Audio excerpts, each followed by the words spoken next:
are live. Hopefully, some people jump on soon. For the first live Q&A, just got the computer in front of me. So I'm going to pull up Marlon. Hello, Paul. How are you? Thanks for coming. So, I'm good. Christine, hello. How are you, darling? Yenny, hello. WCP, how you going? Thanks for the thumbs up. I don't know if Julie's in yet. She will probably be floating around somewhere. Joy, hello, how are you? So I've just got the computer in front of me. I was gonna write them down, but I got a bit lazy, the questions. So I'm gonna read them off the computer.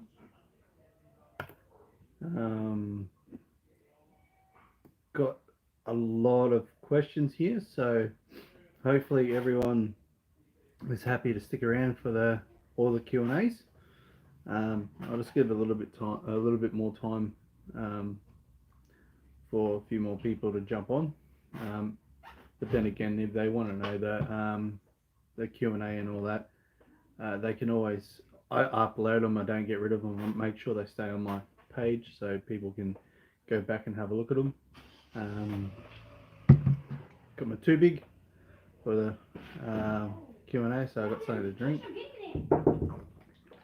Yeah, come in, darling. I have. Nah, I just finished enough. You don't want any? No, thanks. Okay. Thank you, my dear. That was just my niece watching from the Philippines. Excuse me.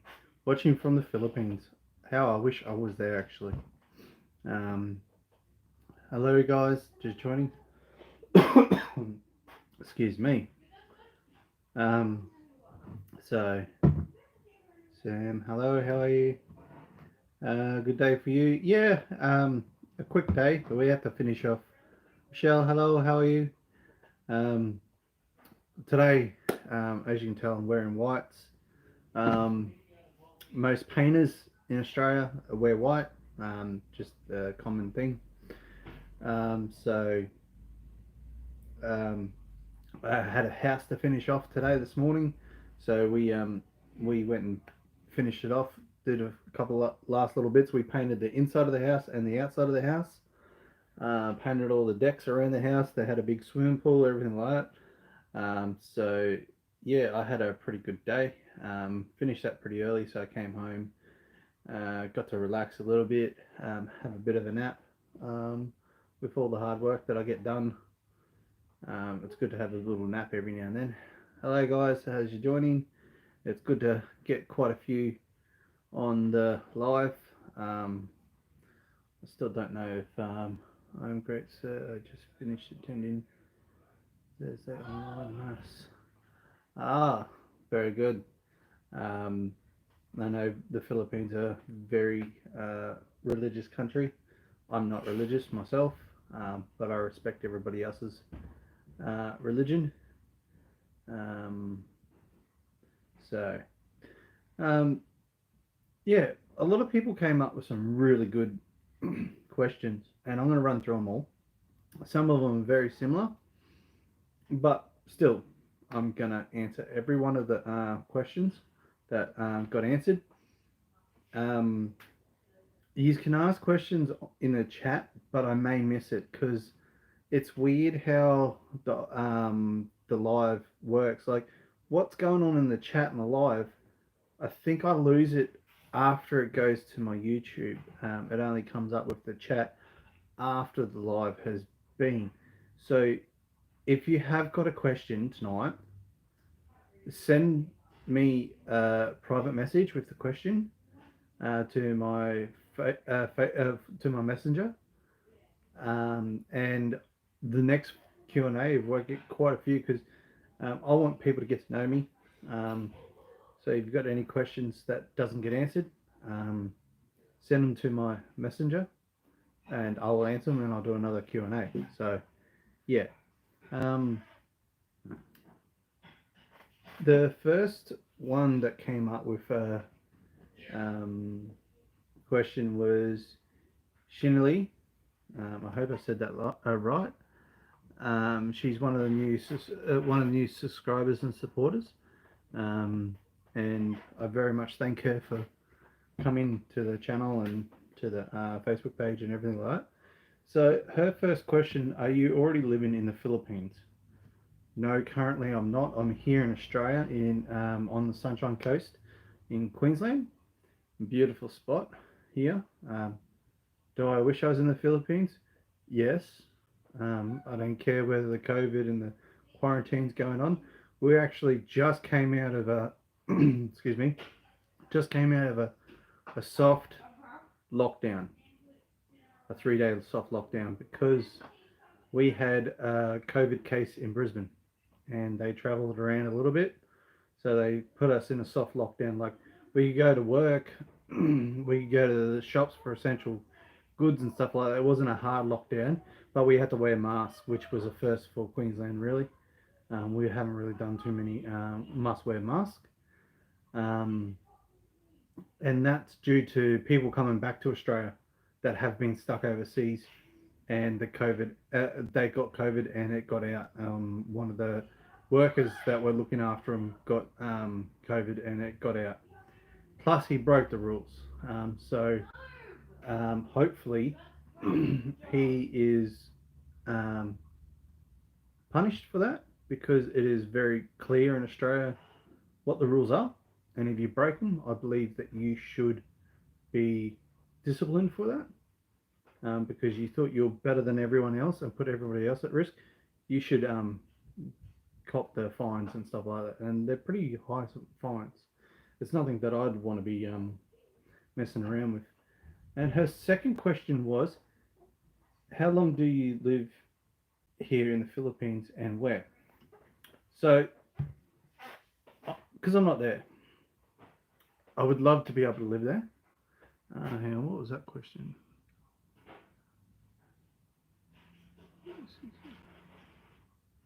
The vaccine. So, to everyone that's joining, hello. I do have seen them, but I'm just trying to answer some questions. How am I? I'm very good today. I'm glad that I'm doing live tonight and talking to everyone. So, vaccine. We have got vaccine here in Australia. We've only got some small amounts. And they are basically medicine it to the aged population, because we had a really bad case in Victoria in the second wave and lost a lot of elderly people and the frontline workers.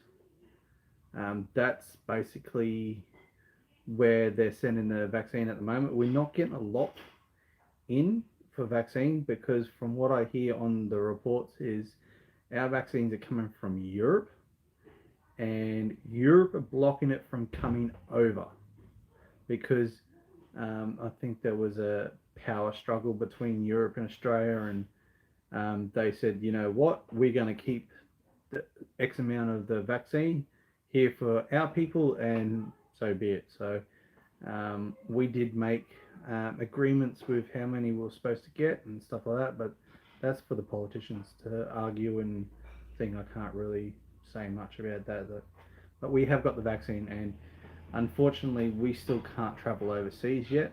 They're not going to relook at that until maybe July, August.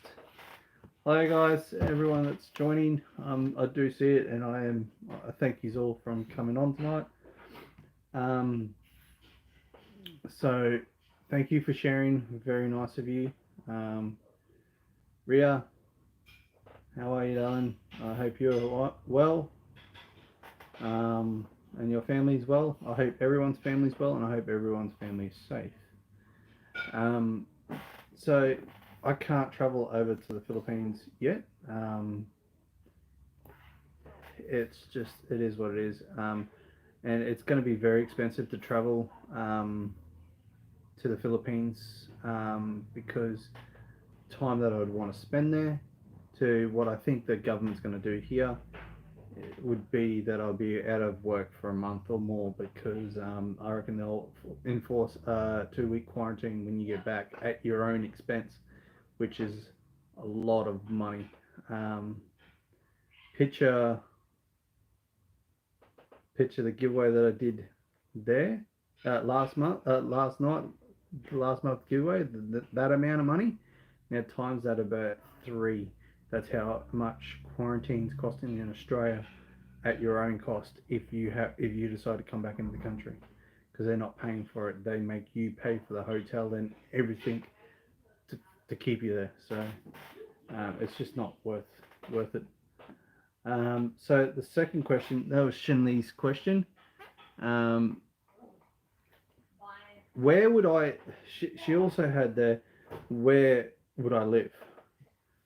I honestly don't know where I would be living in the Philippines. Julie is from Subic, but if I found that I'm more comfortable in a certain area, I would most likely think about talking about living there or something, and it would be between me and Julie whether we decided to do it or not. So that's something down the track. I do hope to move over there one day. So I know Yenny, she is on the live tonight, and she wrote a question for me. Hang on, whoop. I lost it. There it is. For your point of view or perspective, what makes a good picture?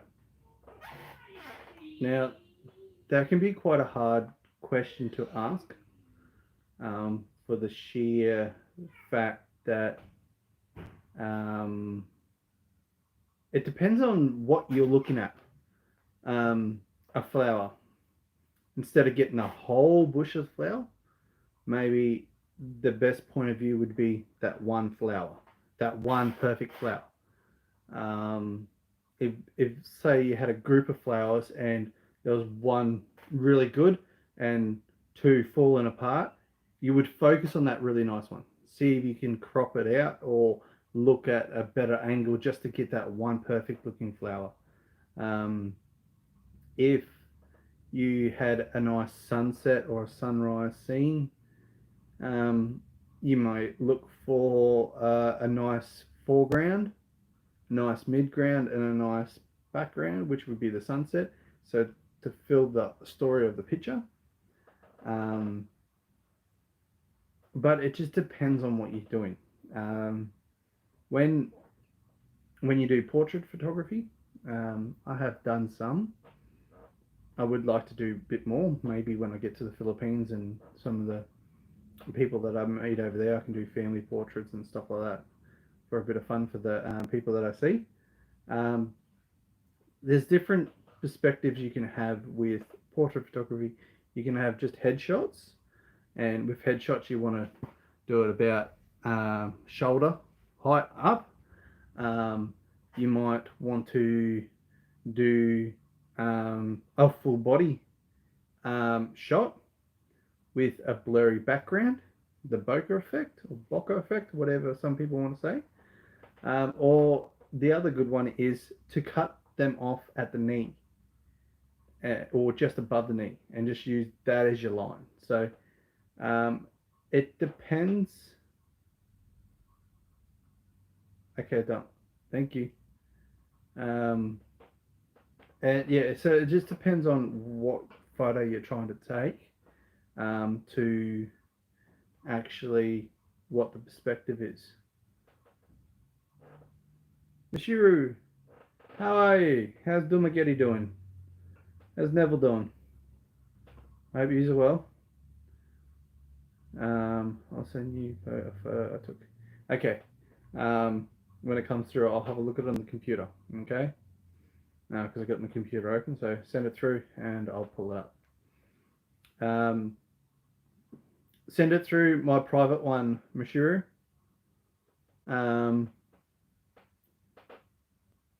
I got a question for you, Mashiru. Can I call you Mish? Is that okay? Just shorten it down to Mish. Let me know if that's okay. Because if you prefer the full name, because I understand, but I'd like to know if I can shorten it down to Mish for you. Just my true name is Michelle. Ah, okay. Righto. Uh, that's okay. But I like Mish. Mish is cool. Nice little nickname. Yes, I did notice that when I typed in your name, it came up with Japanese, and when I seen you, I could tell that you had Japanese heritage, which is really cool. Um, Mine, if you can see, I've got a Celtic cross on my arm because my last name, my family line goes back to Ireland many generations ago. I'm not Irish, I'm Australian, but my family goes back to Ireland. Um, so we'll go on to the next one. Jen, um, are you single, sir? No, I'm very much taken. If the devil lady's on, I won't. I'll be nice. If Julie's on, Julie's my partner. She's admin on the page as well. Um, she's been very supportive, very kind, very nice. So yeah, I am very much taken, and I do um, love her, and I'm quite happy with her. So yes, I am taken, and no, I'm not single. Um, Oh, yeah. So who's Julie? That was your second question. Who's Julie in my life? She is my partner. She's my girlfriend. Um, and she wrote a question on here that I see Rochelle and her were gonna ambush me with. Um, and I'll get to that one later. So this was a very good question. I do like this one, and this one was from Mary Grace. Um, that her question was, who made who made you inspire as who inspired me as a photographer? I'm guessing that's what it was. Um, yes, long distance relationships are very hard. Mish, um, not easy. Um, in 2 more months, in June, June 29th is Julie and I's second year anniversary. I have been over twice to see Julie. I spent a month there, not Christmas just gone, but the Christmas before all COVID outbreak happened. Jovial, how are you? It's good to see you. Thanks for coming. Um, so, Mary's question was, who inspired you as a photographer? Well, it actually started very young. Um, I was always an animal lover. Um, I loved nature. I loved animals and stuff like that. And there's a photographer from Great Britain that moved to Australia, and he's been here for probably, I think, 25 years now. I'm not 100% sure on that, but I remember looking at a little book at school, and I think I was maybe grade three, and it was just all these animal photos and little facts. And when I seen that, I was like, wow, that animal photography is great, or that animal photo was awesome. He had birds, he had fish, that's one thing I'd love to get into. Is I'll get that is actually one of the questions in further, Yanni. I'll get to that in a minute. So just wait for that one. Someone else actually asked that one. Um, so he had underwater photos, he had bird photos, he had mammal photos, he had everything. I think to this date, he's still doing photography, and his name is actually Steve Parrish. So you can Google it, Steve Parrish. He's a wonderful photographer, and I had a moment of how can I say accomplishment. I don't know if accomplishment is the right word, but I was so dumbstruck or in awe because, believe it or not, the local Facebook photography page that I am part of here on the coast. If you remember the from the photo challenge that I did, if you remember the Kings Beach photo that I did with the long exposure of the waves and that storm rolling across the background down at Kings Beach, I put that up on the page and he actually commented that it was a very good photo. I was absolutely amazed that I didn't even think he was part of the group, and then for him to actually comment, it was so great for me. Parrish, Steve Parrish. So, let's see if I can, I'll see if I can find him, and I'll put him up on the screen. Steve Parrish. There he is. So I'll turn these around and I'll show you. But the amazing thing is, I found out to this date he has published 21 or 25 books, photography books with animals in, and they're circulating. They are circulating. That's the word, circulating in the education system here in Australia because how educational they are. So here he is. This is him much older. I'll see if you can. Hang on. Might have to take these off the stand. So that's him. That was the one that I got into photography with. So and I'll just so moving it off everything. But Steve Parrish, he was what I would say the one that I looked up to. He's 75 years old now. I'll see if I can bring up his Wikipedia page and see if I can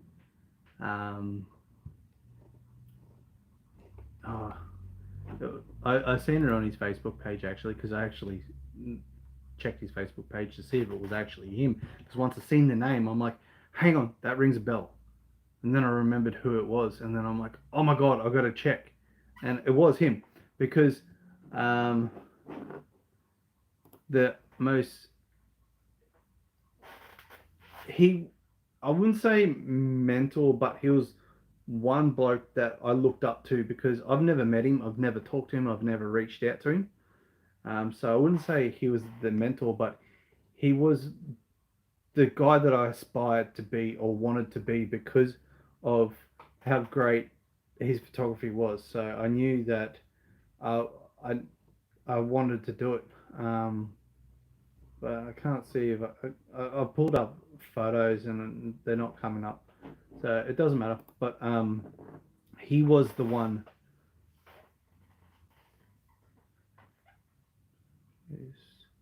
Sony channel.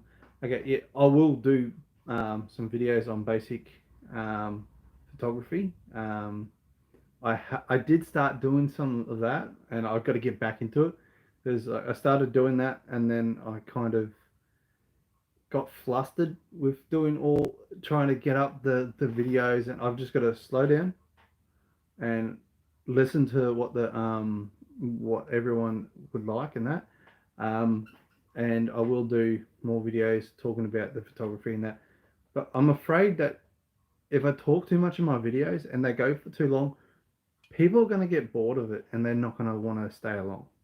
So if this is what you want me explaining a bit more with the photography sort of thing, I'm more than happy to sit there on the video and talk to you and tell you what I'm doing. Um, but I'm just hoping that people don't get bored with it. I really do. So that was Mary's question was, who inspired you as a photographer? It was Steve Parrish. So, yep, he was the one. Anna, I don't know if she's on tonight. I know she was. She sent me a message, a couple of things. Just looking back through the questions. Okay. Yeah. So Anna's question was, your wife Julie. Julie would love hearing that. Is she a Filipino? Yes, Julie is a Filipino. She's not my wife yet. She's not my fiance yet. She's my girlfriend. I have taken things a little bit slower with her. No fault of her own. She's been great. It's due to a past girlfriend who was a Filipino. That's a story for another time. But I told Julie I was up front. I said, how old are you? I am 33 years young. My age is no big thing to me. I forget what my age is saying. Sometimes I turn 34 in September. September 11th is my birthday. So everyone seems to remember it because of 9/11. But September 11th is my birthday. I turned 34 this year. And Anna also had another question there, which was kind of like two parts, kind of two. She asked, why are you speaking in Filipino? Who's the one that teaches you to speak in Tagalog or Filipino language? Well, the very first time I went to the Philippines, I learnt how to speak some Tagalog. It took me a little bit to grasp the word. Favorite number is number 11. That's pretty cool. I was born 11. I didn't have a choice. So, Charmaine, how are you? Thanks for joining. So, I learnt some language when I went to the Philippines the first time. Mainly the one that we were taught. Angelique, how are you? The main one that we learnt was Salamat. It took me ages. I'm fine, Po. How are you? To get my tongue around how to say Salamat. I would say it wrong. I wouldn't get it, and then I would stop saying it all, and just say English because I didn't want to embarrass not myself but other people because I'm trying to say it. I know I'm bad at speaking in English at times. I don't say proper English, and people pulled me up on that many a times. But I am slowly learning to speak more and more Tagalog. The other thing is, so who taught me is many people. After I split up with my ex-wife, I had two girlfriends here in Australia, and then after that last girlfriend, I decided, you know what, finally I'm going to go and do something that I always said to myself that I was going to do. And after that first trip to the Philippines, I said to myself, if I ever broke up with my ex-wife, I was going to go to the Philippines and I was going to find a beautiful Filipina, and I was going to settle down with her. So I decided that I'd use Filipino Cupid because I'm here in Australia, and I wanted to get to know people before I went over there and stuff like that to see if it'd work, if we could talk to one another, get to know each other, and all that. And I met my ex girlfriend Filipino, and rushed into things, and yeah, that went downhill. I can touch base on that on another one. I'm not gonna say anything bad about her. Some of the things that she did um, is probably not the smartest, um, but she was misguided. No fault of her own. It's just who she had around her. So I'll always be silent viewer. That's all right. You can be a silent viewer. I'll listen to. Yeah. If you want to be a silent viewer, that is fine. I've got a bunch of questions here to. How old is Julie? 28. Julie is 28. She is 5 years younger than I am. She turns 29 this month. So I wanted that little bit of younger lady. That was my preference. I didn't want to go too young. But Julie was a lovely pick. I had on Filipino Cupid. There was heaps of categories and things that you have to fill in, and then it try and matches it up. And she was one of the ladies that I come across Filipino Cupid. So in looking for a Filipino on there, I got to meet heaps of different Filipinas, some that I knew would maybe just friends, some potentially could be a girlfriend or something like that. And I would speak to them, talk to them, and basically I started slowly picking up on a bit of words by reading them, and then Google Translate to try and understand what that word was. But Julie's helped me learn some words, and she was impressed with the words that I did know before meeting her. And a lot of people spin out when they realise that I can speak some Tagalog. Like, I was here in Australia, and I had a sore back, and I went to one of the massage shops here. Marlon, hello. How are you, Paul? I've seen you. And I was laying down on the table, and the lady came in to do the massage, and she asked me a couple of questions where I was sore on the back and all that. And listening to her accent, I knew she was a Filipino working in a Chinese massage place. And the moment that she finished, I spun around to her and I said, "Salamat po." And she's like, "What did you say?" I said, "Salamat po." She's like, "You know Tagalog?" I'm like, "A little bit." She's like, "How did you know I was Filipino?" And I said, "Your accent." I hadn't seen her. And the moment that I heard her speak, I knew she was Filipino. So, Filipino, what was that question?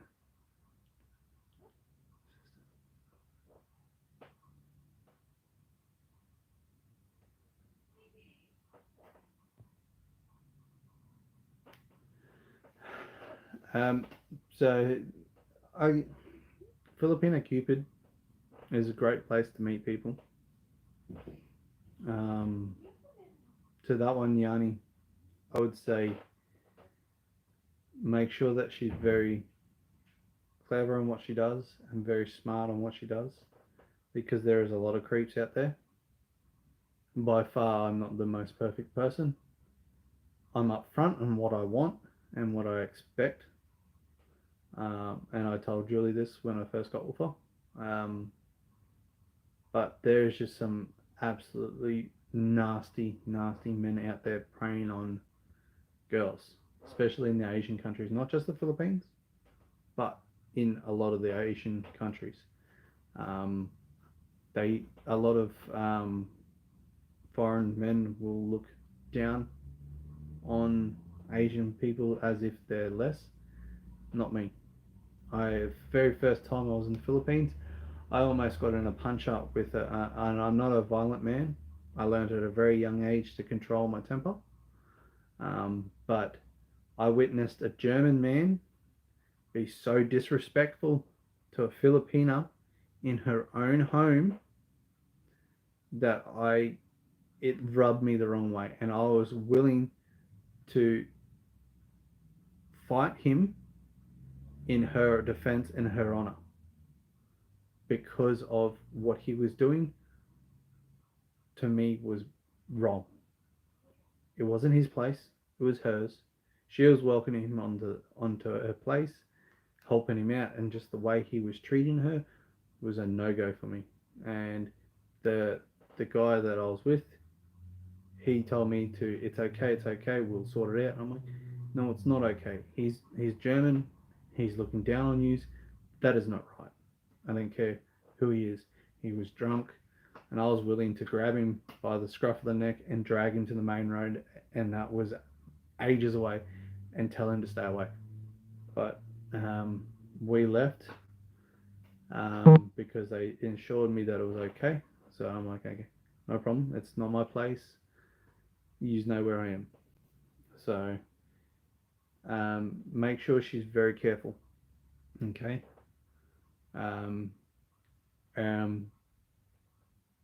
They get to know each other for a bit. So well, I've seen a question come up. Charmaine, do you have kids? I have got I-class 2 kids. I got a son to my ex-wife, and Julie's daughter is my daughter. She wasn't born my daughter, but she's my daughter. So Zoe's just turned 6 last month, and Joe, my son, he turned 10 in January. So that's my kids. Excuse me. So I'm going to move on to the next one. That's all right. Level-headed. I wouldn't say level-headed. It was just the way I was raised. My father has got 8 kids. There's 10 of us in the family, as I class it. There's 2 stepsisters, and then there's my brother, my sister, and me, who are full blood to my mother and my father. And then there's also my half brother, youngest one. He's got the same father, and then 4 half brothers and sisters, same father, different mothers. All right. So there's 10 of us all up. We're all brothers and sisters. It's just the way I was raised. You were raised in the same house. You're all family.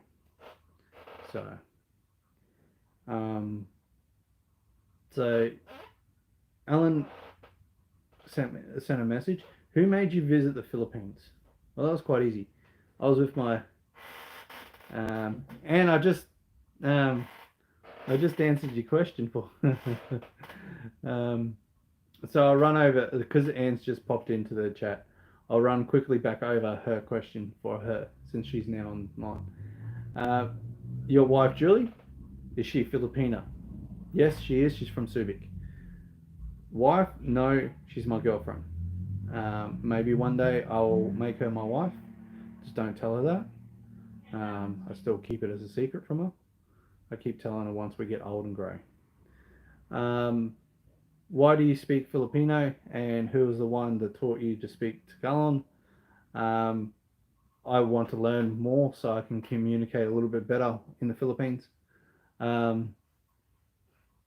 Girls that I've talked to when I was on Filipino Cupid, when I was in there the first time, all the trips that I've had over there, I slowly picked up on a few words, and actually one of the blokes that I used to work with, he taught me some words.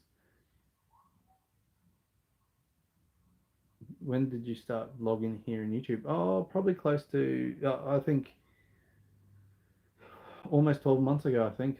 I think the first video went up 10 months ago. Was the first one, and then I think I took a while before I did the next one because I didn't want to have no one watch my stuff. I was, I suppose you could say that I was afraid that I'd put stuff out there and no one would watch it. Because I had a passion for photography and showing people in the Philippines, but I never knew whether the Filipinos people would respond to me as a person because I'm a foreigner. But the response that I've got is just overwhelming and it's so heartfelt. It's great. Um, so I don't know where Julie is. I know she did. Um, is the canvas expensive? Just asking. Um, the canvases that I sent over, I found a place that I can do them really cheaply here in Australia. To Australian standards, they are done cheap. To your standards over there, they're not cheap. Like the canvases that I sent over for next month's giveaway, I would sell them here in Australia for $125. Okay, so that equals out to be about 4,500 pesos in your money. But I have seen prices of other photographers selling it for much, much more. And I'm talking 4 to 5 times that for the same size.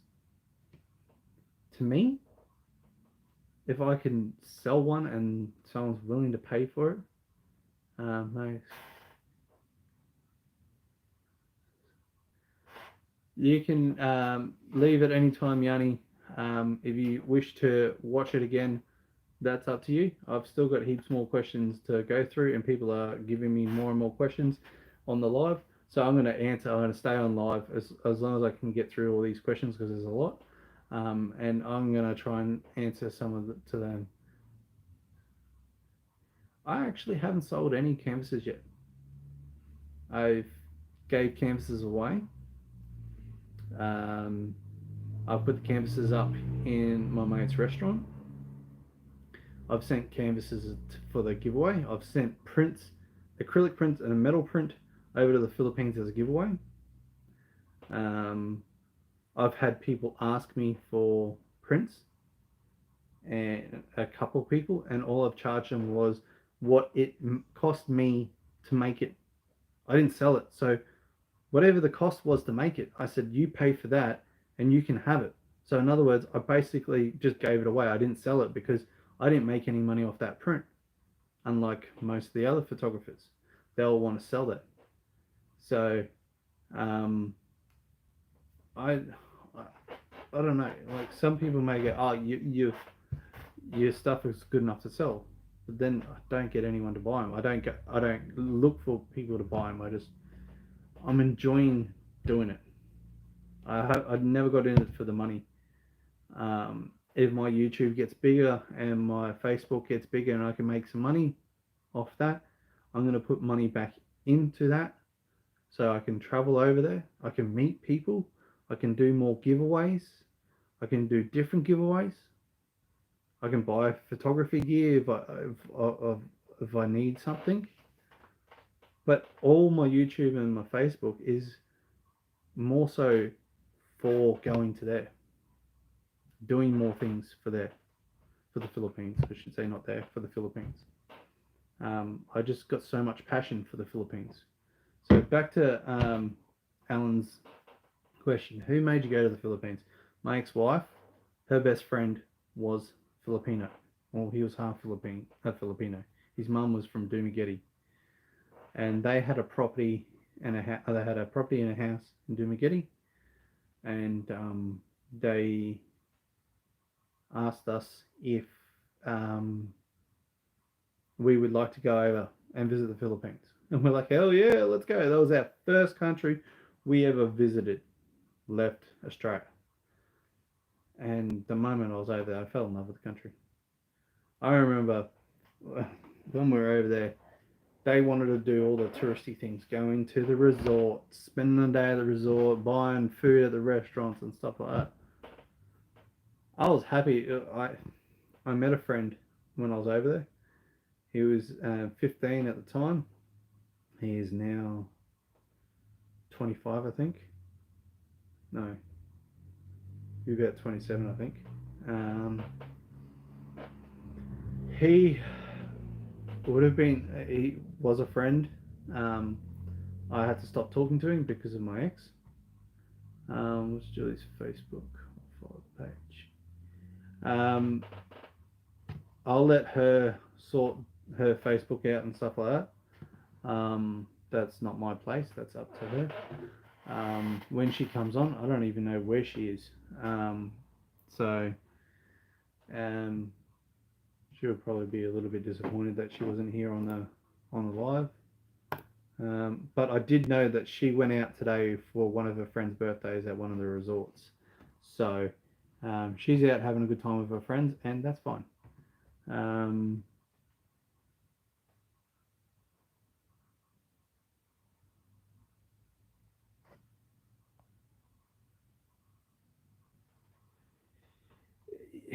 It can be.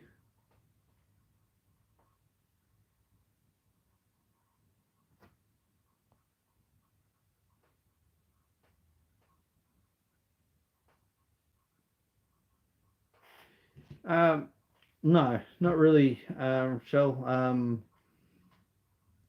They thought it was all cool, and they were all supportive of me doing vlogging. And my brother's got a YouTube channel, but he mainly set it up for work. But he had that idea on his own, so I haven't really influenced any of my family to vlog. Joe, my son, wants to be a vlogger because of YouTube and everyone watching it. He goes, "That's going to be my job." And like, you get a real job first, and you do that on the side. Is it, Mish? Is it hard to live on your own? It can be lonely if you don't know anyone where you're moving to. Don't deny it. But if you got Neville with you, you'll be fine. You'll have each other. Be safe. Choose wisely where you're going to work abroad. The amount of people that I've heard say, "I'm going to go to the Middle East to work," I highly, highly ask them to rethink it. I've heard too many bad stories come from there when Filipinos go over there and be mistreated. I don't know. It's different for when I go over there, probably. If I went over there, it's just too expensive for me to go in that area. But Filipino people can be treated very badly in the Middle East. And I highly recommend people rethinking doing that. I do know one lady, I should say, not girl, lady. She's working over there in a nail salon. She gets more money than she would in the Philippines. She works very hard to send back for her 2 daughters. But she's lucky. Don't ever go into being a maid in that area. There's just too many bad stories. So, yeah. Send a message to Julie. Where are you? I'm on live.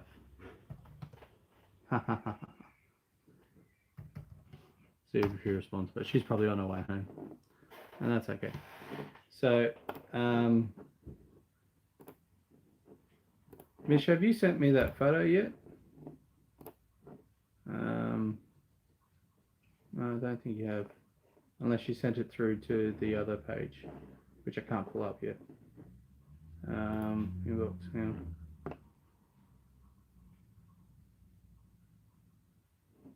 No, you haven't. Oh. We'll send it through whenever you can, and I'll have a look at the photo, and we can talk about it, whether it's online now or later. So, yeah, what made me visit the Philippines was the fact that we were asked if we want to go on a holiday, and I just fell in love with the country. And I've been back 4 other times since then. Do you have plans of traveling in our country? came from Hazel. Very much so. Um, I want to see more parts of the Philippines. I've heard people say, don't go to Mindanao, it's dangerous because you're white. And I'm like, I don't care. I still want to see the beauty in Mindanao. I've heard there's beautiful places in Mindanao. I know I've got a lot of people in Davao. It's Some people say don't travel overseas, it's too dangerous. Why do you travel to Asian countries? It's too dangerous. You might get kidnapped and stuff. I can walk across the street outside my house and get hit by a car. It doesn't matter where I do or what I do. One of the towns that I used to live in, Caboolture, where I was, I've heard by the police that there's a murder at least every week in that town. It doesn't matter where you are in the world. Something bad could happen. It's just you've got to understand and read body language when to get out of the situation that you're in. So, I don't care what people say about certain areas in the Philippines. There's one area that I won't go in because that's just you don't even think about it. Some people may know it, some people may not. I will not say where. Some people may understand, some people may not. Some people may be even on my channel or whatever, and they may be in that area. I don't know. But I want to travel as much in the Philippines and meet people. I don't know if Beth is on, but she's one of the ladies that I've met through the page, and I plan to meet her and her son, Dave. If you're watching, how you going, mate? I hope you are well. I don't know if she's on. She said she was gonna watch, but if she's being busy, that's fine. It's very understandable. She's a wonderful woman and a very strong woman. So this was from Roma. One of the questions: when did you start loving photography, and why did you choose nature as a subject of it? So it's a two-part question. When did you start loving photography? When I was young, when I seen the photos from Steve Parrish.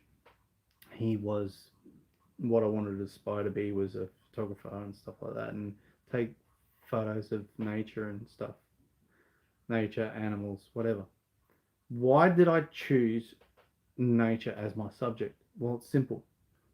I'm very, very busy in my work life, where I'll work 12 days straight and have 2 days off, or I'll work 6 days one week and 5 days the next, or whatever. I work so much that I'm doing up to a 10-hour day, if not more. I go sometimes, depending on the time of the year, I'll go to work in the dark and I'll come home and work in the dark. It's the convenience of doing nature, because I've done some portrait photography shoots for people, and that's great, but I had to schedule my work around that photo. So if I wanted to do portrait photography as a hobby, well, see, a lot of people would class me as an enthusiast or a hobbyist. I just do it because I just love it. I don't call myself anything. I'm lucky when I point a camera and shoot. To organize a model, whether it's a woman, man, child, whatever, to be available in the times that I'm actually available can be quite hard. So I'm just like, right, well, waterfalls, sunsets, sunrise, beach photos, whatever I find, that was just going to be whatever I took photos of. Like, there's many different categories. Like, you got landscape, you got architect, you got architectural, so buildings and stuff like that. You got street photography, which there could be some great street photography in the Philippines, especially in Manila. Like, you can say it's portrait, but it's classed as street as well, where you'll see a person in the street and you take a photo of them, and it can be very emotional depending on what that photo was. You got waterfall, you got landscape, seascape. Like there's just a multitude of different subclasses of photography. But I just point a camera at something that I like and I just shoot it. It's just what I do, and I enjoy it. I do it to relax, to chill out, to get away from things. So, um, Marlon, so she's on. I hope I said your name right. I do apologize if I pronounced it wrong. I do apologize, Poe. Where in the Philippines is my dear wife? So I'm guessing Julie. She's in Subic. That's she's from Zimbalis. Um, I think I said that right. I hope I did. Oh, if not, she's in Subic. That's where she lives. Um, and she's a grade 4 teacher. So she's a very smart woman, smarter than I am. I had to find someone smarter than me. So that that was your question. So she's in Subic. That's where my lovely partner is. And Michelle. So here we go. This is your question, my dear. What are two favorite subjects to photograph? Two favorite subjects that I like the most. Waterfalls. And I get a lot of joy out of taking photos of flowers. I don't know why flowers, but I seem to take more photos of flowers. If the water is, if I know that it's raining a lot and the water's going to be flowing, I'm looking for the waterfalls. The sound of the waterfall. It's a pain in the butt to take a photo of a waterfall because of the spray, and you got to try and keep your camera from getting little spots over it. But the sound, the atmosphere, the sheer sitting down and just relaxing, it's incredible. I love waterfall photography. I love the slow motion, long exposure of doing waterfall. Like some people will take a fast shutter speed and get all the texture and detail in the water as it's falling, but I like the silky smooth. I like the flow of the water. So that is that would probably be my favorite two subjects is um, waterfalls and flowers. Sounds weird hearing a guy say I love flowers, but I can't I can't grow them. I'm terrible at growing flowers. But I love taking photos of different flowers, multiple different types. Like it's just incredible the color arrangements, the patterns, the textures. Like you look at the hibiscus flower, like there are so many different varieties, colors, and patterns of this hibiscus flower. It's just incredible. So, and 3 to 5 countries you want to add in your bucket list after COVID. Well, that's quite simple. Um, and it's funny because um, I want to I want to go into Indonesia. Um, a lot of people say Bali, but Bali's Indonesia. Bali's just an island. I want to go through the waterfalls and experience Indonesia, um, South Korea, Vietnam. I'd like to go to into Thailand, Laos, and Cambodia, all in that area.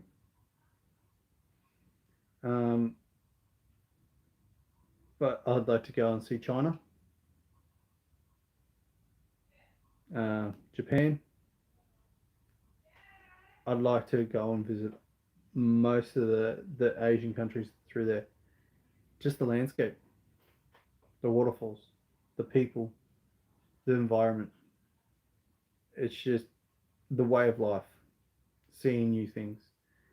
Yes, I would like to go over and see Canada because of the amazing photos that you see coming out of camera. But I'm all for the Asian countries. I really am. They're cheaper. The people seem to be really nice. I can't say the other Asian countries because I've only been to the Philippines. Um, I've been to Taiwan and I think it was Hong Kong. Yeah, Hong Kong. I flew into them, so I've been there, but I haven't actually gone and met the people. So yeah, it'd definitely be um, Indonesia, Vietnam, South Korea, um, Thailand, and Laos and Cambodia. Um, and probably, yeah, probably China before Japan, maybe, or Japan before China. It'd be something down the track that I'll look into. Um, it's crazy. Like, even Julie says to me, oh, I want to go to Thailand. I'm like, why Thailand? She's like, every Filipino goes to Thailand. I don't know why. I really don't know why. If I was a Filipino and I was looking on a holiday, Thailand would be fourth for me to want to go to. There's three others that I'd rather go to if I was to go on holidays. And you may ask why? South Korea, Vietnam, Indonesia, or more so Bali. All right, those three. Why?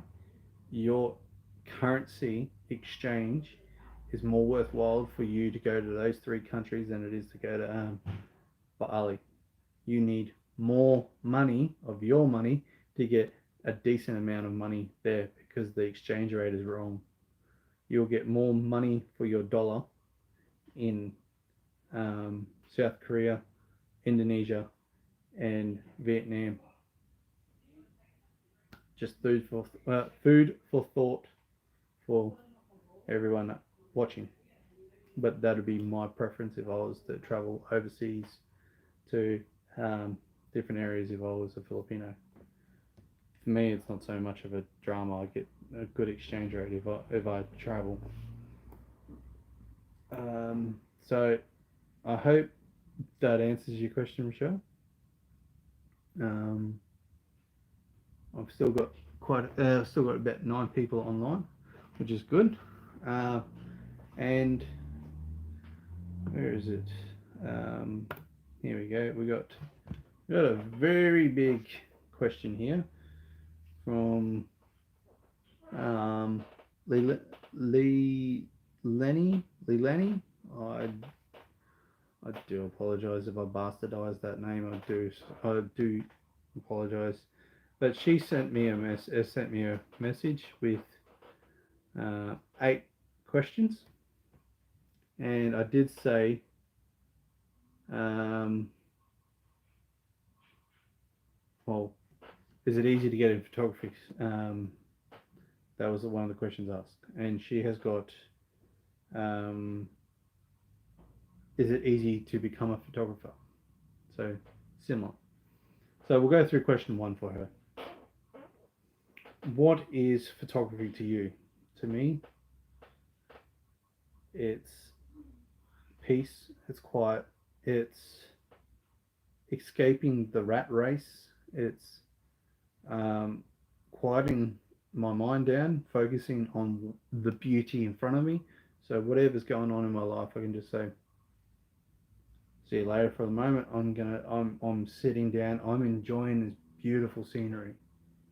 I'm taking what I hope a good photo, because to me, I've always got bad photos and okay photos. I may say occasionally, oh, that's a beautiful photo, but I've got bad photos and good, okay enough to show to people.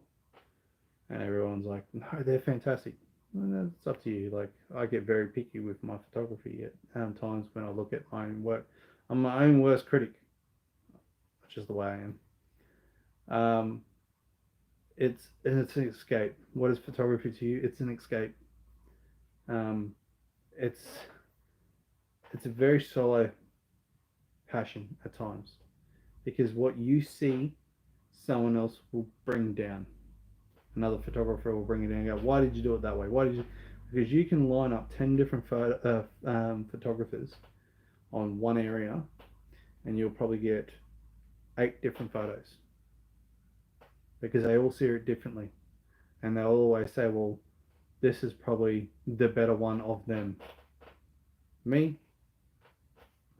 you done a good shot. Would it be the one that I did? Maybe not, because I would have picked the one that I thought was the better one. Doesn't mean it's better than theirs. It's just different to theirs. So it's an escape, but it's a very solo, selfish pursuit at times, you could say, because it's very personal to you, very individual to you. Especially when you do seascape photography, no photo will ever be taken the same. You can be on the same shot, same everything. You could have the same settings, same composition, everything. The photo will be completely and utterly different every single time. It will never be identical. So it's a very unique solo passion. And that's my opinion. Someone might say otherwise, but at the end of the day, it's just my opinion. Why you keep on helping and inspiring people where in fact we're not even related? Fair question. So let's break it down. Why do you keep helping? Because I can. Why do I keep helping? Because it's right. Why do I inspire people? Why not? Inspiring people is better than bringing people down. Lift people up. Don't hold them down. If you succeed, bring someone else up. That way you're not going to be alone. Don't ever be a person that succeeds and then just leaves everyone down here. You can succeed and you can be an individual and still help people, because they may succeed at the same time as you and be the same level, but they're going to be a different person. They're going to be your competition, but it's going to make you better because you've got someone to compete against, to keep on top of your game. Do you need to be related to help people? No, not at all. That's a very personal thing to want to help people. I got friends, I got family that they just ring me on the phone, can you help me with this? I'll go and help them. One of my good time friends that he's on the page and everything like that, he jumps on the lives occasionally when he's not working and he's very busy. He lives probably about 3 hours away from where I am. He rang me up and I was living a little bit closer, and he goes, hey, in a couple of weeks I'm moving house, can you help me? I've got no one else to give us a hand. I'll be there. When, address, whatever. I drove 3 hours away. Drove 3 hours back. Why? Why not? Like, he was a friend in need. Would I do it to a stranger? It depends. Driving 3 hours to help a stranger depends on what the help was. Maybe not. Maybe.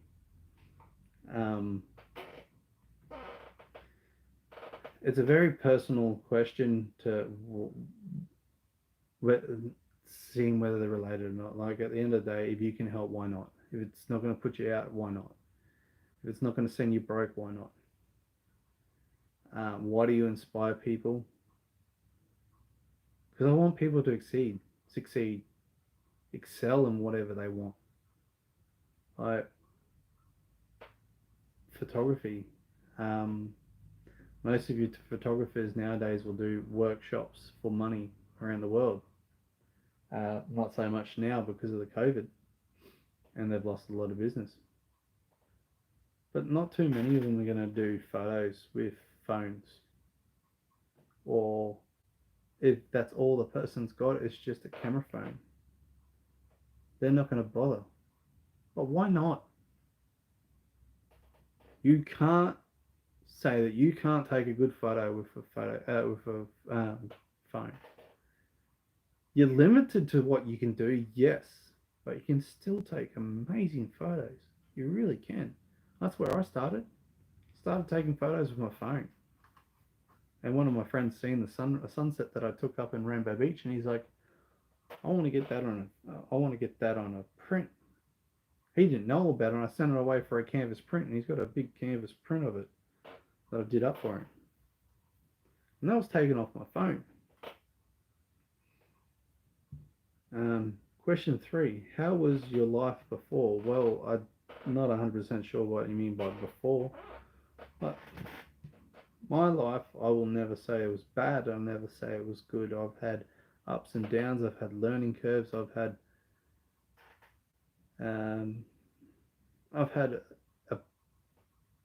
a interesting life.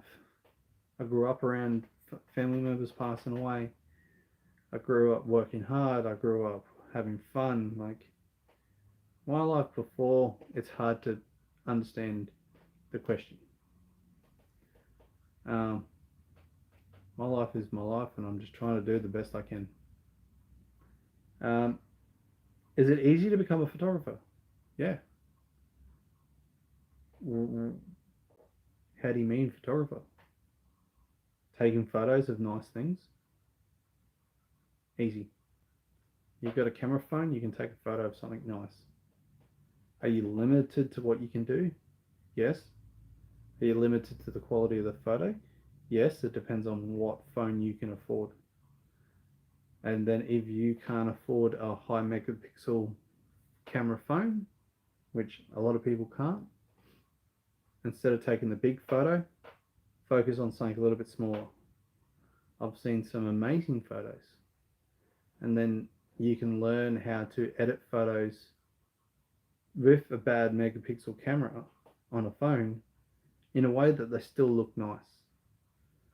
Challenging, yes. Interesting, most definitely. But is it easy to become a photographer? Yes. A professional photographer? You need money. The cameras, the gear, finding clients. To work as a photographer, it's like anything in any career you pick. You got to be willing to put in the effort to get the return. You may not see the return straight away, but you can't give up. So it depends on how you mean by photographer. Is it easy? Yes. Taking photos of happy snaps and nice sceneries and stuff like that, easy. Camera phone, you're ready to go. As a photographer, how is photography inspire people around you? I hope that everyone on the channel, everyone on the page, everyone on this live sees a photo and go, wow. I hope it brings back memories. Maybe not of you being to that place because their photos are here in Australia, but I take a nice waterfall. Hey, I remember a waterfall just like that when I was growing up, back in the province. Or I take a photo of a nice beach or something. I remember when I went on a family trip and I seen something on the beach. Sunset. I seen a beautiful sunset the other day, or sunrise. I was at my place and it reminds me just like that. I hope it inspires and triggers emotion in people in some photos that I do.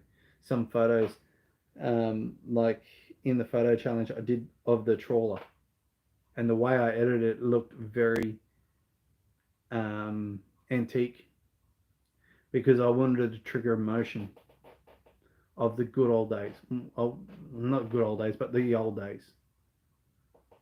Because those fishermen are hard working. They give up months at a time, weeks at a time, away from their families, through good times, bad times, special events, just to provide for their loved ones.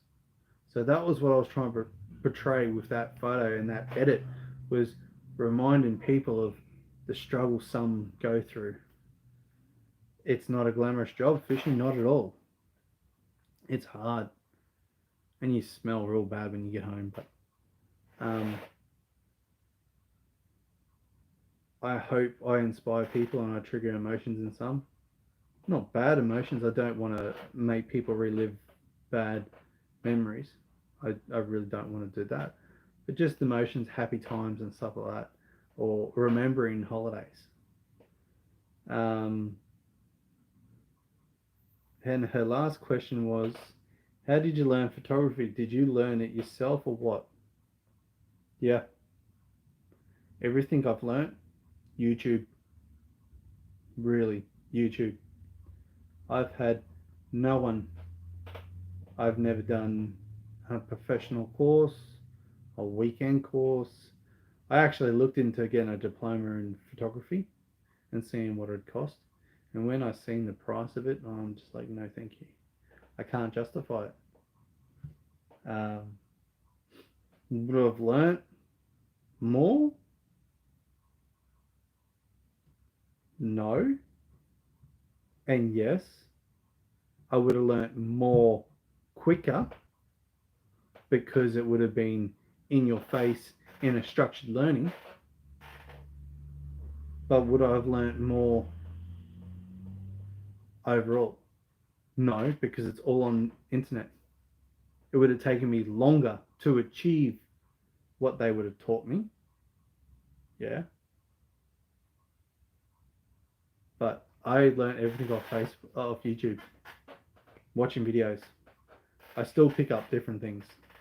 Or I watch editing videos and stuff like that, or photo editing, video editing.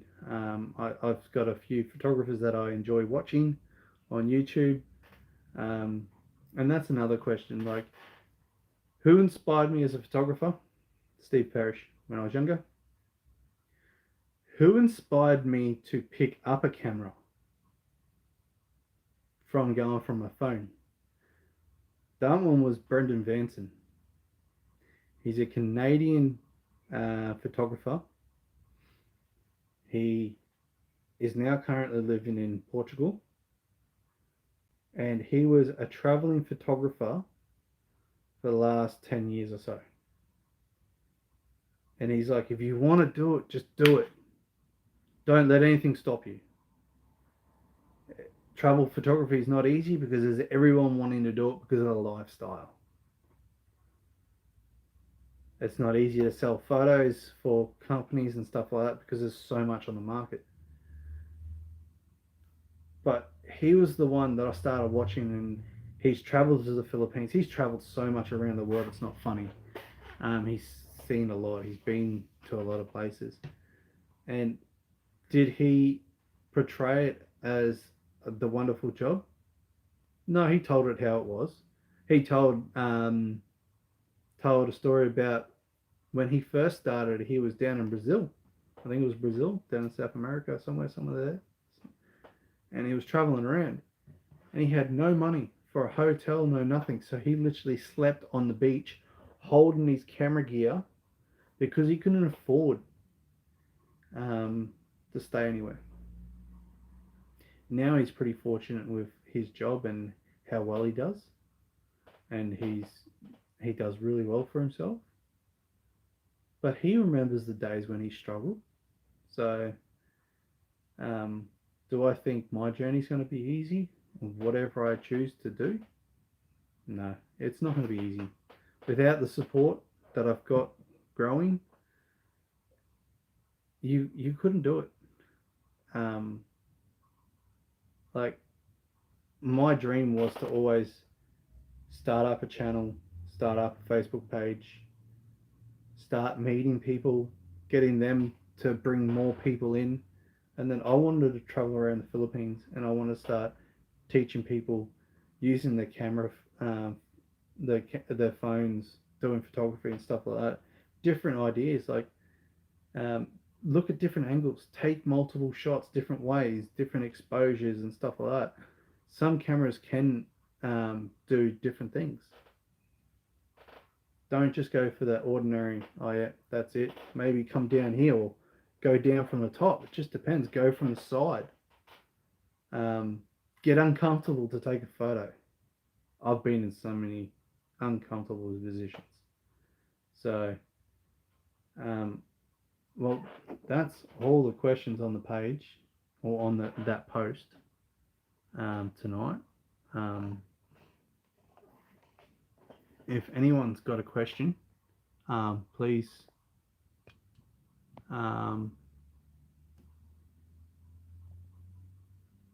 please put it up. Whoa, actually, hang on. Let me have a look.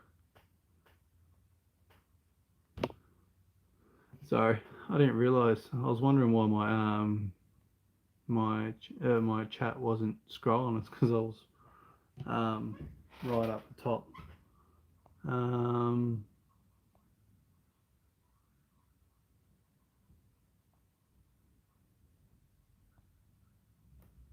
Whoa, YouTube is a big help for those who want to learn something from scratch.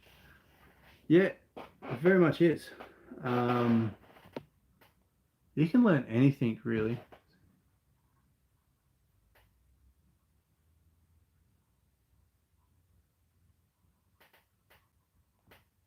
Yeah. So I've talked to a couple of people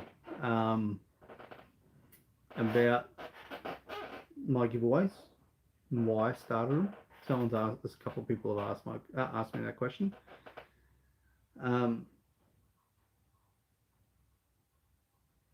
Hello, Paul. I've had a really good day. Hope you have a good day. It's getting into the night for you guys.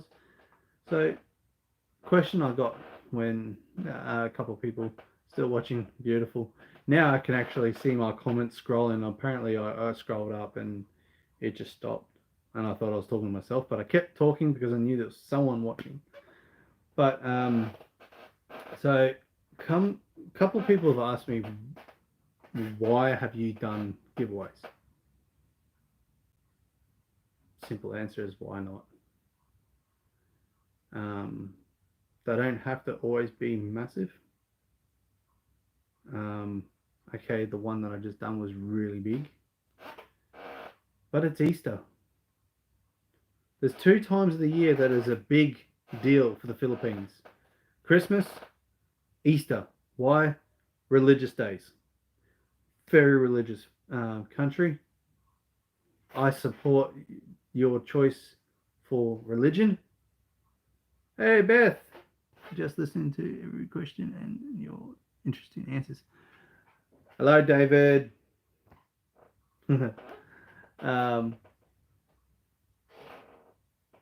So I did 15,000 for Christmas because, especially through the pandemic, all this triggered with the pandemic because of Julie and me talking with her and seeing how some people are struggling. I thought, hey, let's start doing some giveaways. They don't have to be massive. Join the giveaways. At the moment, there's a giveaway going for support. So there's no real way to enter that one. I know that may sound bad. Shit.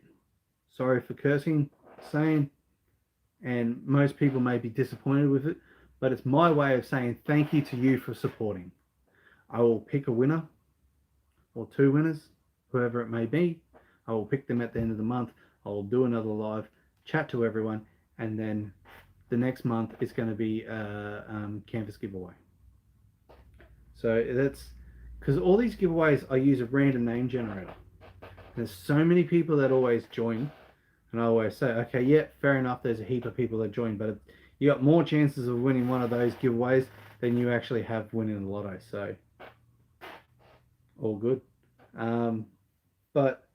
And I know some people get disappointed, and I get messages for help. I wish I could help people, but I'm not rich. Every cent that I'm putting into the giveaway, they're coming out of my own pocket. So I can't exactly help everyone. I wish I could, but I'm just not in a position where I can. So I hope people understand, and I'm not going to say any names, and I do hear some sad stories, but I can't help everyone. I am sorry for that, but I can't. Um, but I have seen in the pandemic that people are struggling over there, and I said to Julie, "Hey," and I appreciate that, Mish. You and Neville have been um, so supportive. It's amazing. Rochelle's been so supportive. Crystal's been so supportive. Beth has been supportive. A lot of people on this live, or who has been on this live, has been very supportive. And without that, I can't exceed in small goals that I set the channel, whatever, to be able to help more, do more, whatever. Um, but so the spotlight month was me saying thank you for all my organic supporters and stuff like that, as Rochelle said on the thing. It's I actually came up with that idea. I said, "Hey Julie, let's," because I'm always trying to think when I'm at work working. I'm always thinking, what's the next video I can do? What's the next photo I can do? Like, YouTube is a side passion, but it's very much a second full time job. I'm either at work thinking of YouTube, thinking of photography, where I can go, what I can do, just to keep people interactive with the channel and everything like that. And I'm like, hey, I know there's a lot of supporters out there that do get a little bit disheartened that their name doesn't come up, and it's understandable. I do apologize. I can't I'm not going to be the type of person that rigs a competition and says, well, no, I don't know who you are.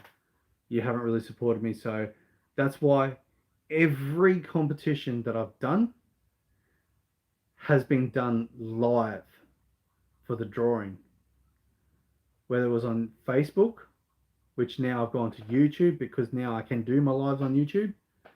But every giveaway that I did was live. I never hid who the winner was, or always done it with everyone so no one could sit there and go, you've rorted the system, you're a fake, you're a fraud, whatever.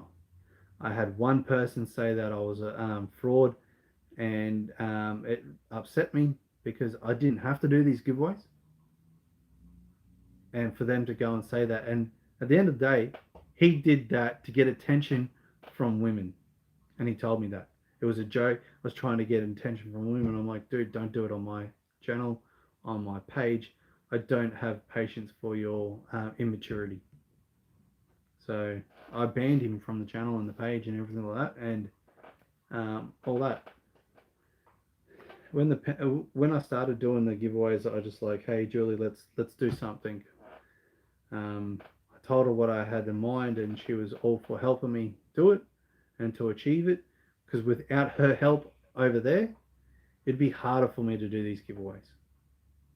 So it's Christmas was 15,000. The last one was really big. It was 70,000.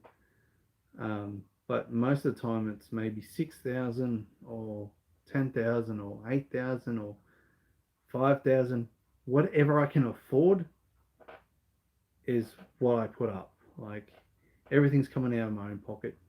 I've got my own expenses, but I'm trying to be a better person, do better. And that's the reason why I didn't do giveaways to get more supporters. I've done it saying, hey, to be entered, subscribe, share, stuff like that. Okay, that's a standard giveaway. But was that my intentions at the start? No, because it wasn't until a couple of giveaways that I actually said, hey, okay, go to my YouTube channel and subscribe to that. Beforehand, it was just like the page, follow the page, and all that. Yeah, okay, now I've done YouTube. But it's a way, if I can boost up my YouTube, it's a way for me to do more giveaways. Or when I do a live and say, hey, look, I've got $1,000 to give away to someone, or do something in a live. but everything that I save up now goes into the monthly giveaway. I don't have the extra to do for lives, little giveaways in lives. So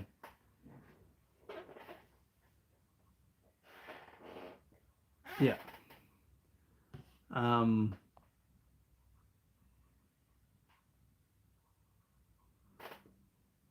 Lauren, I would love to answer a question, but if you can do it in English, it'd be great because I don't have Julie to translate for me. If you got a question, by all means, ask away, and I'll answer it. I've got still, it's whatever time it is. It's 8:30, but I've still got plenty of time. I'll answer any question anyone's got at the moment. All the questions that were on the page I have already answered. So once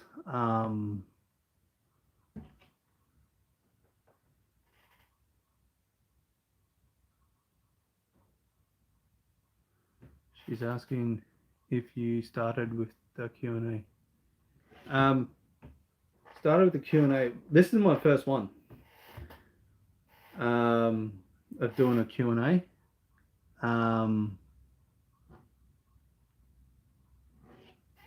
Because last night in the draw that I did last night, I had so many people asking me questions and wanting to know more. And even my brother said to me this morning, because I work with my brother, he's like, he watched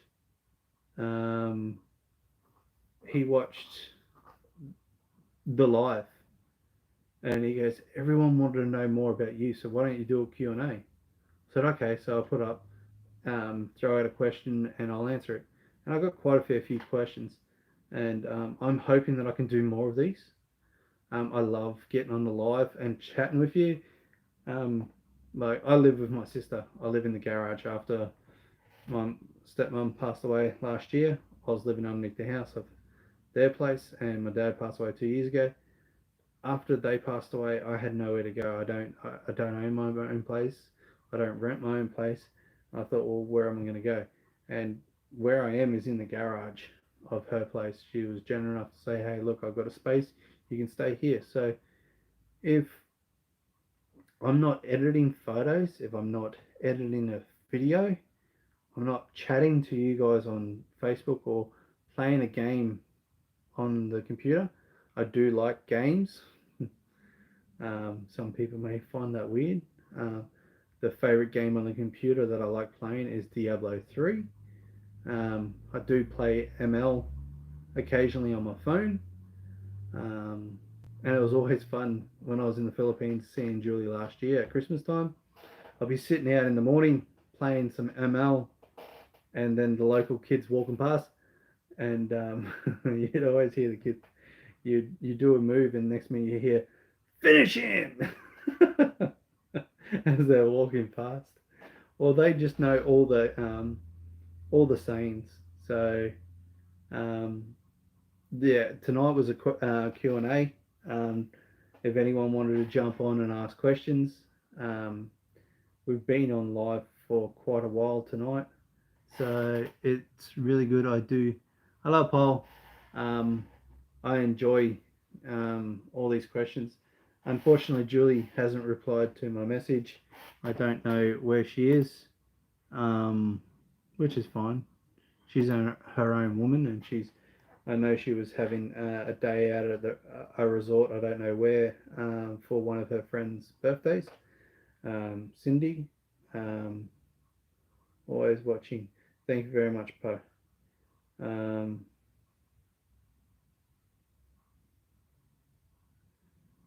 Life is hard, but don't let it hold you down. Don't let it hold you back. Life's not fair. It's never meant to be. It's going to kick you in the guts, but it's up to you to get up and move. I have met so many people on here with hard lives. I know I'm not going to say any names, but some people that I have met on here. Hello, Paul. Hello, still watching. watching. That's good. Hello, hello, everyone.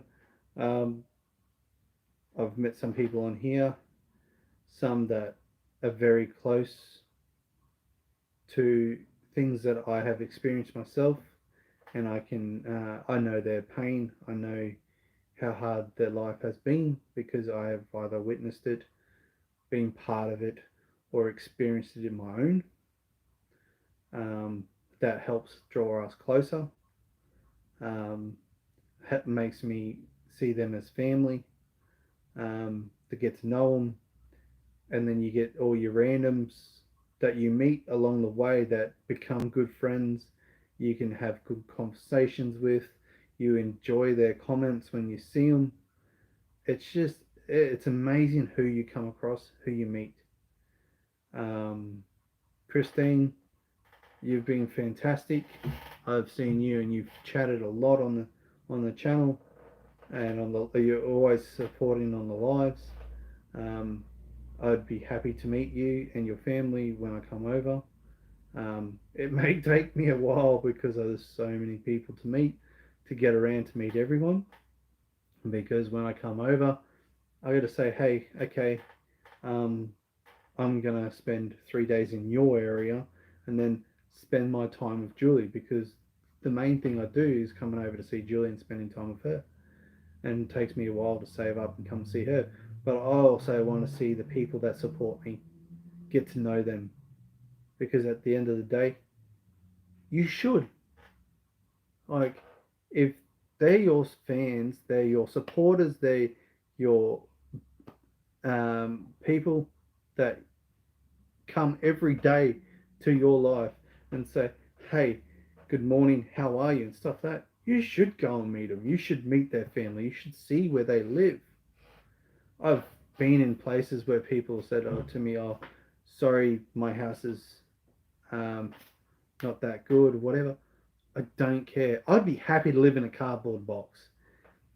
When I go looking for a house, when I was with my ex-wife, I got in trouble twice because she couldn't be there when I was looking at two rentals that we had. I walked in, I walked out the door, and I said, I'll take it. And they go, you want to look around? I said, no. And they go, why not? I'm like, okay, I got questions. I go, okay, what's your questions? Right. Have I got four walls? Yes. Have I got a roof? Yes. Have I got a lockable front door? Yes. Have I got a lockable back door? Yes. Then what more do I need? They go, what do you mean? I'm like, I got a roof, I got walls, my family is safe. Can I lock the front door and back door so no one can get in? Yes. What more do I need? I don't need a big fancy house. Don't need the finer things in life.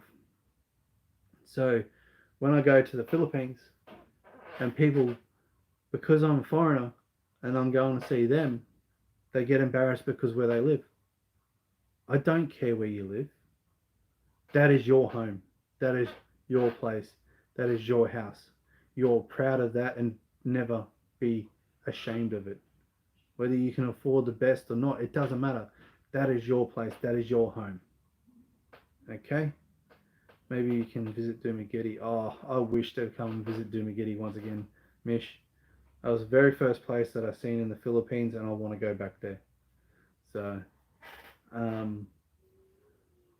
that was the thing. Like, it was very eye opening when I went to the Dumaguete, and I woke up one morning and I went for a walk. I walked up the road from where we were staying in the house, and there was a lady taking care of her house. So her house, I don't know what you would call it. Nipa hut's not right because it wasn't. It wasn't like the bamboo Nipa huts. It was just the palm leaf squares woven into squares and them all stitched together. That was her walls. The roof was the thatching roof. I think that's what you say, thatching. So it was a very basic do-it-yourself kind of house. And probably her husband, partner, father, whoever built it from scratch. Or they may have bought the materials like that. I don't know. but that's what they had, and she was proud of it. Like, I seen that she had no concrete flooring; it was just a dirt floor. The house was on the ground, and every morning I walk past, going for a walk, just to stretch my legs, listen to the sounds of the roosters and everything. I love the sounds of the Philippines, the beep beep and all this with the tricycles, the cars, the trucks, and every morning she's got the broom and she's sweeping out whatever leaves blew into the house. People in Australia would turn their nose up on that.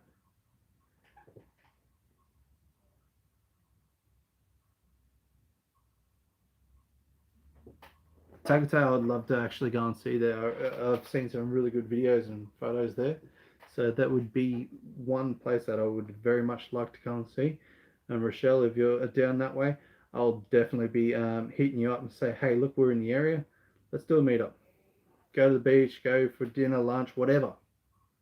So, but that lady was just incredible. Like the house pride that she had, and it didn't matter whether it was dirt that she was sweeping. She still had a routine every day. She looked after her house. Didn't matter what it was, but she looked after it. I know some people that turn their nose up and they go, "Why care? Why not? It's yours. Be proud of it." Like, I don't own anything. I got a car, stuff like that, but it can all be taken away. So just cherish it while you can. So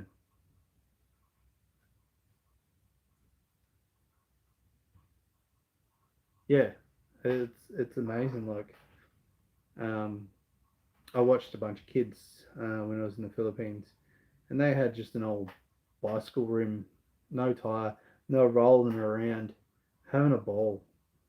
Like, um, it's very, how can I say, satisfying thing to see kids actually enjoying simple, excuse me, simple things.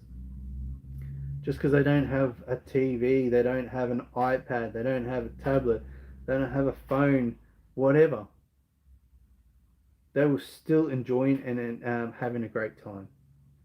And that's great to see. It really is. I try and get my son out of the house, away from the electronics, because he's grown up around them. He's very intelligent. And like, take that video that I did, Cedar Grove. I grew up camping around there, and I wanted my son to experience the same. Like, he didn't want to do the video as such, which a lot of people didn't realize. Behind the scenes, it was hard to get that video done. And I was even telling his mother this, and she's seen the video, because the moment he went home, because I did that video up that day once we got back from the trip, and I showed Joe, and he showed no interest in that video until the moment he got home, and he's like, "Mum, I'm a YouTube star. I'm on YouTube." She's like, "What?" And she's like, he just turns around and goes, "Dad and I, we done a YouTube video. We went swimming, went this and blah blah blah." And then she sent me a message a couple days later going, "Oh, hey, I've seen the video. It was really well done. I love this about Joe and that." And I said to her, I said, "You know, he was really upset that day, and he didn't want to do this video, and he didn't want to do that." And she's like, "You couldn't tell in the video." I'm like, "No, I edited it out." She's like, "Why didn't he want to do it?" I'm like, "Because he wanted to go swimming. That was all he was interested in that day. They had a nice little rainforest walk. No, I didn't want to do that. He wanted to go swimming. The moment he was in that water, he was in his element. He was having a blast. We had a great time when we went swimming, and I got some really good video. Um, and then the Currumbin Lake. As long as there's water around, he's absolutely thrilled. He loves it. He can go swimming, and but yeah, it's good to have him on the videos. And getting out and about and seeing things, and he may not like photography. That's up to him. We've done photography, and he's starting to so Julie is home, but her internet's not working. She just finally sent me a message. So everyone's having internet troubles around the Philippines at the moment. So yeah, she's probably going to keep sending me messages now. But I try and get him out and try and experience. If you're on, I might consider it.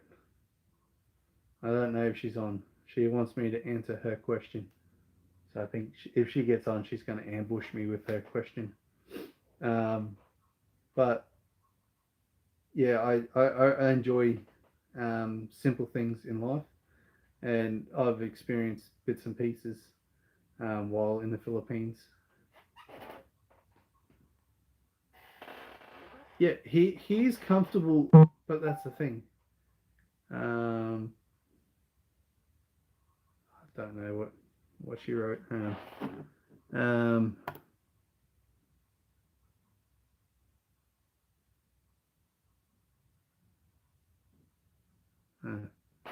um, he is comfortable on camera, but he's the type of kid that only in his own time.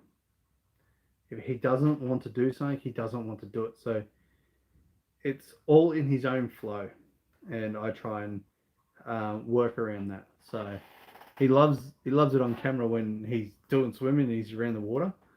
Um, it's just you've got to look at different things, and he may um, change his tune later on when he wants to do more YouTube and stuff like that. But we'll see. I'm not going to force him into doing anything he doesn't want to do. So we'll see down the track what happens. But anyone got any questions? Because otherwise it's getting on and I don't want to bore anyone. So if you've got some questions, throw them up and I'll stay around a little bit longer and answer them. I'm pretty sure Julie wants me to answer her question. But she's not on the live, so she can wait. There's one place that I wouldn't mind seeing is Palawan up in El Nido. Go up towards Coron.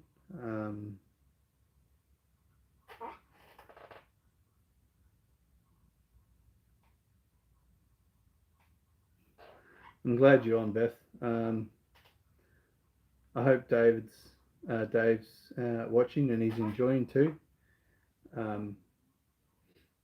I've been actually looking for your name in the chat to see whether you popped on, and obviously you're a silent viewer, stalking me. But it's good to see you on.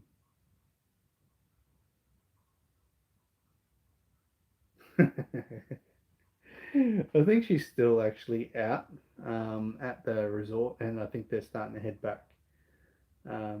And she's saying that her internet's playing up. So, yeah, who knows? She might get home.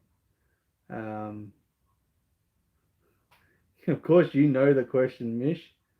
I seen your name on that conversation thread. You, Rochelle, and Julie were going to ambush me with that question. I laughed when I seen that. So, but yeah, like there's so many people that I've met through the page that I'm like, I want to meet you. I want to meet your family. I want to spend a day with you, whether we go to a local spot, go out for lunch, dinner, whatever it is. Just I want to meet as many people because everyone's got a story. I've got a story. Depending on which story you want to hear, I've got many of them. Some I probably won't say on a live, but I'll say in person because I respect the person that the story's about. Not so much. I respect their privacy, I should say. Respect them as a person. I don't hate them. I don't disagree with them. Life is what it is, and things happen for a reason, as they say.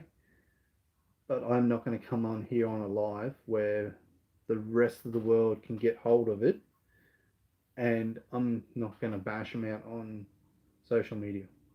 That's not right. But if you want to know a story, you can always private message me. And if I can type it back, I will. But if I'm in person and you want to know a story, I'll be more than happy to tell you. I'm an open book. Whether I say it on a live is a different story because I respect their privacy. So,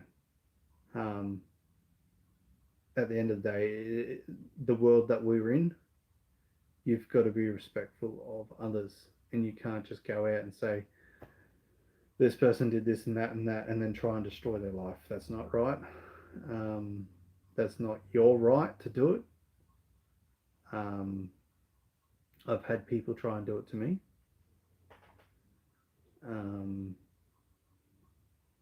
I have found out about it.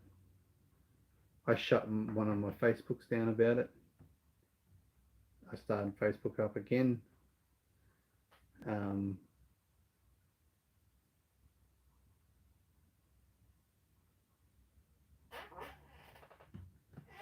do enjoy what I do,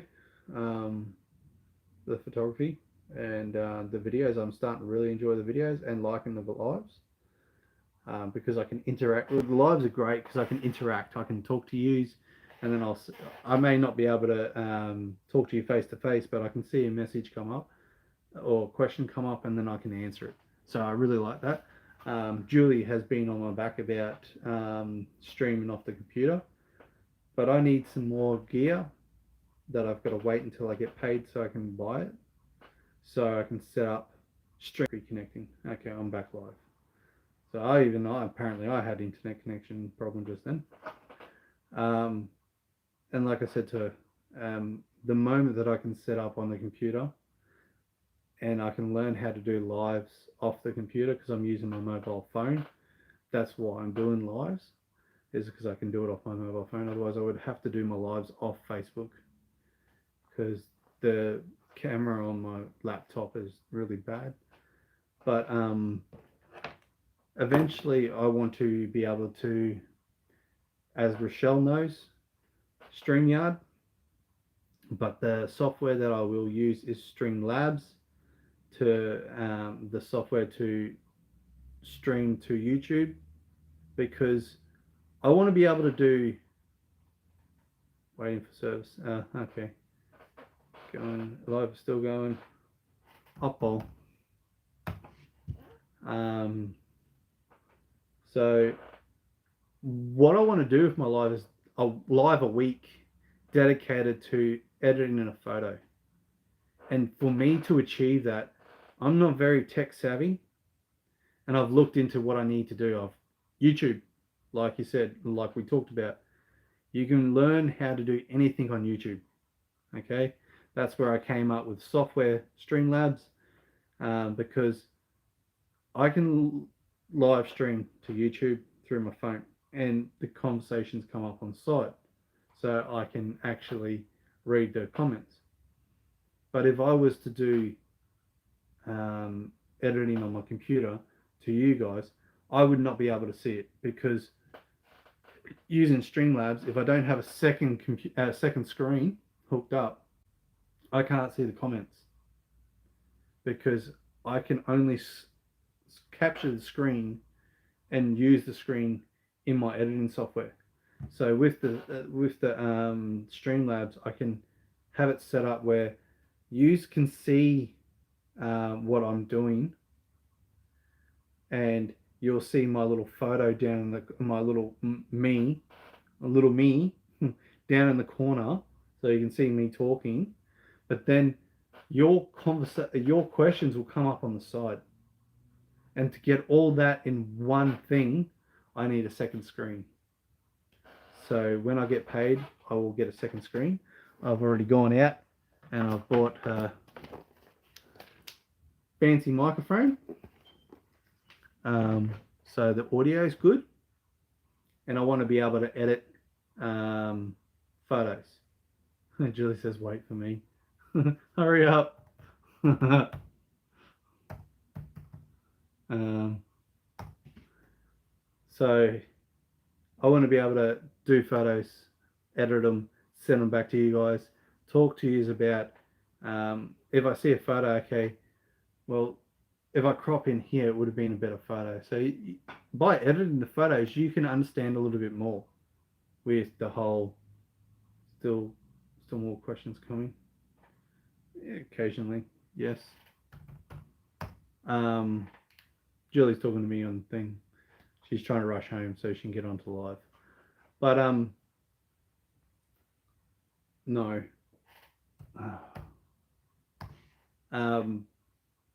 That's one of the things that I wanted to be able to do with that is Streamlabs is for that. So you can see what I'm doing and I can talk to you and interact with you.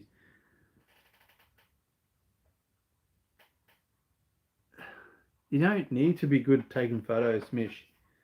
Take a photo, send it to me. It's not until you start getting pointers that you start learning. Then you start getting better. Trust me. I was the same. I found a person that I took a photo and I sent it to, and they would, Gensia, I don't know if I said that right. Hello, how are you? I would take a photo and I'd send it to them, and then they would give me feedback on that photo. Okay, this was better through that bit. You should have probably aimed more over here and bits and that. So without that feedback, you're not going to improve. So never think that you're going to take a bad photo, because I've taken plenty. I still take bad photos. I get home and I'm like, wow, that was bad. So take a couple of photos, whatever they are. Send them through and I can have a look at them and I can give you feedback. That's how we grow as a person, is getting feedback. You don't need to be nasty with your feedback to get your point across. I will say, okay, maybe this, one or two things. I'm not going to tell you everything at once, because I believe you're not going to learn.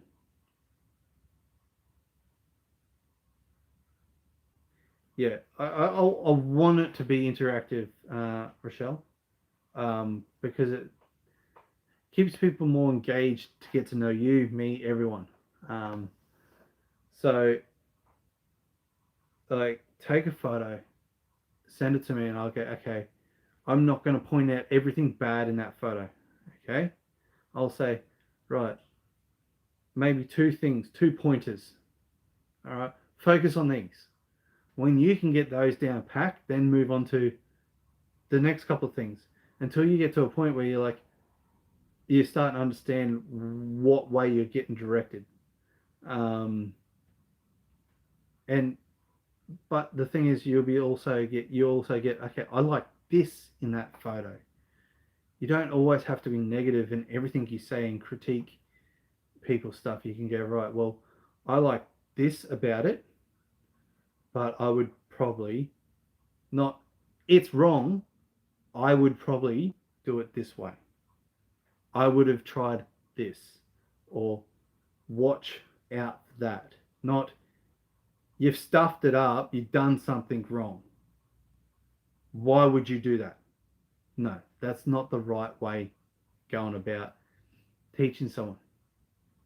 The moment you start talking down to them or treating them like an idiot is when they're going to pull back within themselves. And if they were passionate about something, they're going to give it up. Okay? I don't want to crush anyone's dreams. If your camera is not the best, okay, that is fine. I understand that you've got, like, some people say, oh, I've only got this camera, or I've got that camera. Okay, or that phone, right? I'll search that phone. Oh, Jesus. Sorry for using the Lord's name in vain, but Devil Woman is online. Hey, Devil Woman. Love ya. I forgot where I was at. Missed me? No. Jeez. So, like,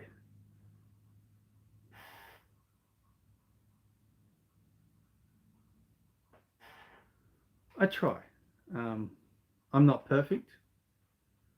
Some people go, "You're a photographer." No, I'm just a person. I'm not a professional. Some people say you're a professional photographer. No, I like taking photos. But the moment you start saying you're a professional this, you're professional that, you start losing touch on the small things. Um, I never want to lose where I came from, and I don't want to lose touch of um, who's helped me get there. So, ambush question. Oh yeah, good luck with that one. As if I didn't see that one coming. Surprise! Anyone got a question? uh, oh, now the chat gets lively because Julie's on. Oh, so I see who the favorite is. No one cares about me. They all love Julie. Oh, better late than never, bub. Just like you showing up for work.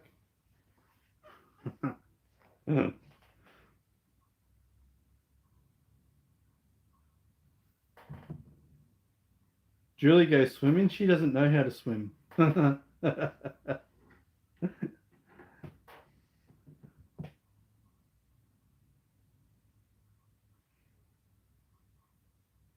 remember when we were at when I was overseeing Julie last year, Christmas time. We went to a resort thing, fair way away from where she was living, for New Year's Day, and there was a swimming pool. It was a great day, and I said, Julie, I'm like, oh, let's go for a swim. And she held on to me, and I took her into the middle of the pool, and I was gonna leave her there. And she doesn't know how to swim, and she's like, "Don't you go anywhere!" And she was hanging on to me. Oh, it's fun teasing her. But that was a really good day because Julie was pretty amazed on that day. There was a bunch of boys, a bunch of kids. Um, I'd go and do something. I'd jump in and go swimming and go and do something, whatever it was. And all of a sudden, I got this little group of boys following me around. Just whatever I would do, they would do. They just wanted to be around and hang around me. Like I was the only white fella at this swimming pool, and everyone was watching me. Everyone, from the adults to the kids and all. I was playing with the girls. Your greatest fear in life. Greatest fear in life. Let me think about that one. Honestly, I don't know. I really don't.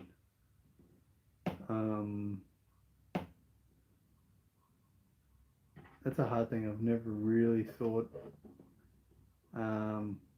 what scares me.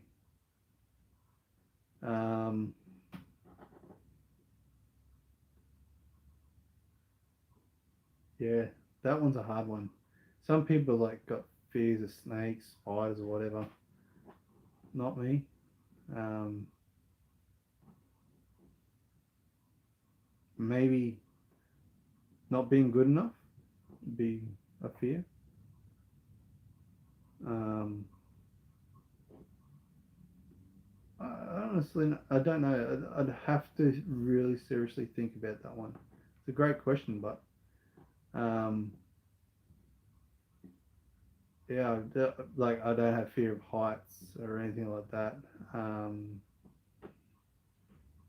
I love swimming. Like I'm not afraid of the water. No, nothing like that. That's a hard question.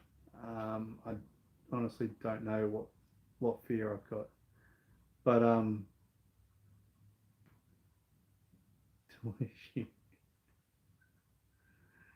oh, you're a clown. Um, So, but yeah, that day that we had at that resort swimming, um, it was amazing. It really was. Like Julie, we had Zoe there with us, Julie's daughter, our little girl, and then we had all the brothers and the brothers' daughters there, and um, I would all take them for turns swimming around. They'd hold on to my neck, and they'd be on my back, and I'd take them for a laps around the pool for a swim, come back, and would go to the little kiddies pool, and everyone would be watching. It was just a fun day. It really was. Good family bonding day, New Year's Day. So um, that day always stayed with me. It was really good. And then the little boys.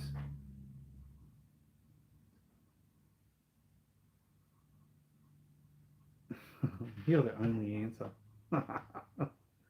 You wish, jellyfish. Um, but yeah, like it was a great day. Um, them kids just, I think it was something different seeing me. So they were amazed by it for the day, which was good. We had fun. Um, did some funny things with the boys. One of the boys was a little bit bigger than the rest of them, and the other boys couldn't pull him out of the water. They were all trying to lift him up. And I said to him, "Give me your hand." I lifted him straight up out of the water and I put him down. And they're like, "Whoa!" They're like, "Wow, he's big, but you lifted him up." I'm like, "Yeah, he's not exactly that big." Um, and so yeah, it was fun. Just little small things that I remember, and playing out the back in the half basketball court with. I can't play basketball for my life depended on it. But the local kids that live up behind Julie, they were all having fun playing basketball with me and shooting hoops. So it's just the small things. It doesn't have to be a big fancy island. It doesn't have to be a big fancy resort that I actually enjoy. It's just the small things. It really is. Um, but yeah, Julie's just got on, and live is probably getting close to getting wrapped up. So congratulations. Thanks for joining us, Bub. I'm glad you can take a minute out of your busy, hectic schedule to come and join my live.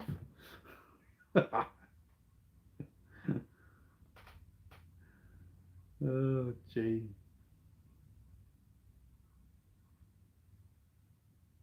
I have no idea.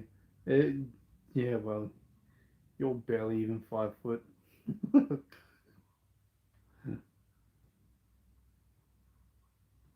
So, but anyway, guys, I'm going to leave it at that. We've been on, or I've been on the live. Some of you guys have been here since the start, which is fantastic and great to see. Um, we've been on live for just over 2 hours now, which is fantastic. I was only planning on being on a short live, answering a few questions, but I love the explanations of the questions, and I felt like doing a little bit more. I actually find that fascinating, the fact that the Filipino people live on islands and a lot of them don't know how to swim. I find it fascinating. I really do. But yeah, so I've enjoyed this Q&A that we have done. If you have any other more vlogs, I've actually got a new video coming out Sunday of Whopper Falls. I have been there once before, never taken a photo, so I decided to go there, and it's probably the longest video I've done in recent times. It's almost 9 minutes long. Might not seem that long, but most of my videos are only like 3 to 5 minutes, not really that much more, because I notice on my videos a lot of people click off and they don't watch them. So I don't know whether they want to watch longer ones, whether I'm not doing a good enough job for them to stay around and watch. So, um, but I listened to one of the viewers, um, and she said to me she would like to see a bit more of talking about the photo, what I did, what settings I'm doing, and stuff like that. So I did that in this one. So I took 4 photos, and I've talked about them. Now I took a couple other photos. I took about 6 that day. Doing selfies and stuff like that. Oh, that's good. I did a couple of selfies. Um, I would love to have someone else in the photo other than me. I'd rather be behind the camera than be in the photo. Julie can testify that. She struggles to get a decent photo of me because I'm always doing something stupid just so I don't have to take a photo. That's why a lot of the times you'll see me looking away from the camera instead of into the camera. I don't like the way I look into cameras. I think I look mean, menacing, and that's not what I want to portray, so that's why I'll look away. But I slowed down on that photo shoot while I had to get it done as quick as I could because I was doing it before work. I got up really early before the sun came up. I drove to the spot, waited for the sun to come up, got out, took all the photos, got back in the car, did the video, got back in the car, and then left, and then went off to work. So I had to work quick, but I slowed down and I talked about the video. Maybe I should have done something a little bit different and say, hey, look, this is what I'm looking at. This is where I believe the photo should be taken. And then shown you that. But instead I just set up, took the photo, talked about the settings and stuff like that. So there's things I need to learn and do in the videos, but without the feedback from you guys on these videos that I'm doing, if I find it hard to work out what photos I'm going to be doing. My brother come up with an idea for me to do. Go to a spot and say, hey, look, I'm going to do a challenge. I've just rocked up to the spot. Come with me, and I'm going to take 3 photos. Whether they're great photos, doesn't matter. But it's actually getting you to look outside the box for a photo. Like you may see, I've done it in the past, and people are like, "What the hell is that?" I took a photo of barnacles on a tree. And when you turn that to black and white, it looked great because of the texture. As a colored photo, it looked terrible. Turn it black and white, it looked great. I did another photo. Someone I was showing a follower. I think it was John. I think it was. And they're talking about how they want to do photos. And they only got their phone. I took a quick photo of something. Just took it down low, turned it black and white, and looked completely and utterly different. So I've tried helping people on this. Thanks, Joel. On my little journey to learn and become better, I've tried helping other people, and if that's something that you want, send me a message. I've been more than willing to help you out. Send me a photo, and I'll do my best to try and help you out. So that was one of the ideas he had, was go to a spot, say, hey, look, I'm going to go and take a photo of 3 different things, and then walk you through it. Okay, I'll walk around, and then I'll see something. Okay, I've seen something over here. Let's go and have a look at this. Let's go and see what it's like. So that could be an option. Doesn't have to be always a big, fantastic waterfall, sunset, sunrise, whatever. It could be just something simple. I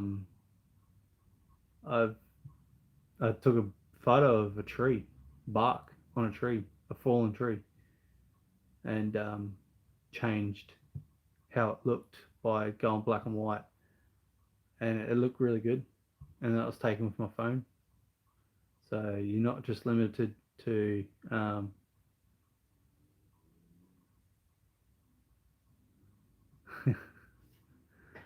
little height woman. Go monkey, go. But yeah, If he's got any questions, send me a private message, or you can send it to Julie. If you feel more comfortable, send it to Julie and she can pass it on to me. If you want to learn more about photography, if that's what your dream is, I will teach anyone anything I know, whether it's painting, butchering, because I'm a butcher by trade. I do painting, um, whether it's taking photos, whatever. Anything I physically know how to do. I may not be perfect at it, but I will do my best to help you out. So, um, in saying that, uh, thanks for joining us, Bub. Uh, Glad you could make it on. I'm surprised that I'm been going for this long, and I'm ecstatic. It doesn't look it, but the fact that I've had viewers from from the moment that I started 2 hours ago, and yous are still here, is phenomenal. Um, it it's unbelievable. Like 2 hours and 15 minutes I've been on live, and I've still got viewers. Julie's been here, and everyone's just like, "Hey, look, Julie's here," and everyone gets excited because I'm not exciting. Everyone loves Julie, but everyone's been here listening to me talk and explain different things and questions that I had, and it's been good to see. Um, the support is amazing, and this is one of the things that I really loved about wanting to do it, is just having people that you can talk to, having people to interact with, making new friends. At the end of the day, I'm so busy here in Australia that I don't have a lot of friends here in Australia. I've got more friends online than anything because I'm just so busy with work. Um, Eventually, one day I can slow down and I can start seeing more people over there. Um, oh, get sore from sitting in the chair. I have to go and have a shower, get ready for bed, and go nights, ready for work in the morning. So, but yeah, definitely. If you want any help with photos, Mish, if you want some photos, darling, send it through to me. And I don't mean to patronise anybody by saying darling or anything like that, or hun. It's just I'm comfortable saying that. It doesn't. I'm not trying to be whatever. Some people may not like it. I understand if that's a thing. Let me know, please. I don't want to offend anyone. Um, but if you need or want any help, well, need any help with photography or want any help from photography, let me know. Hit me up. Send me a message. If you're comfortable in talking in Tagalog, so be it.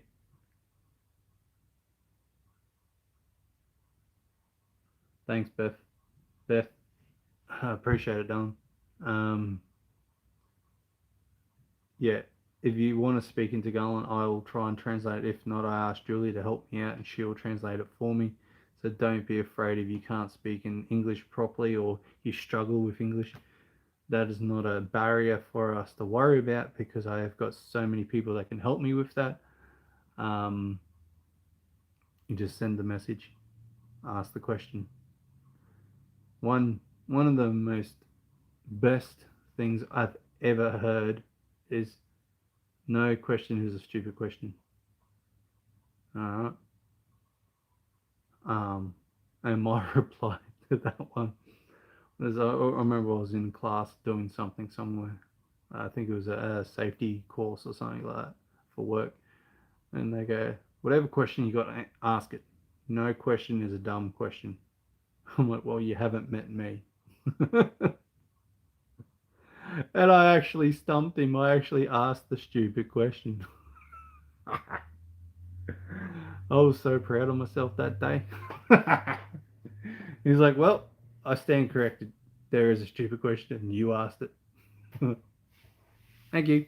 At least I win something. But yeah. Okay, guys. Well, it's getting long. Thanks everyone for joining. If you can smash the like on the vid, I've got 26 likes, which is great. Most of you guys have probably already liked it, which I thank you very much. If you want, share it around. I don't know when it'll take to go live. It'll probably be sometime tomorrow. I don't know how it works for you guys. Share the videos around. Comment on the videos. Let me know what your favorite part in the videos are. I want to get better at doing. Spit it out, Tim. I want to get better at doing videos because I know I am terrible at them. So I want to get better at photography. I want to get better at videos. I am still learning, and I always will be. I'll never say I'll get to a point where I know everything, because there is no such thing as knowing everything. And in saying that, thank you guys for your time. It's a good gift for us. Yes, thank you very much. I'm going to love yous, and I'm going to leave yous, and I'll see yous on the Facebook page or on YouTube. Any more questions? Send me a message. I'll probably put up another post in a couple of days for another Q&A if people want to ask questions. If they want more Q&As, let me know, because I really enjoyed doing it. It gave me something to do tonight. So, all right, guys. Thank you for tuning in. Very much appreciated. And I love the support. So heartwarming. Thank you for all the support from Julie. She's been wonderful. And from all my fellow followers, thank you very much from the bottom of my heart. And I'll talk to you later. It's time for this Ungoi to go and have a shower, because he's been at work most of the day. I smell bad. I need a shower. I need to get some sleep. And actually, I need water. Well, too big. Oops. That bottle's faulty. Oh, looks like I need to get Joe another bottle. So, yep. Thanks everyone, and I'll see you on the next vid. Cheers.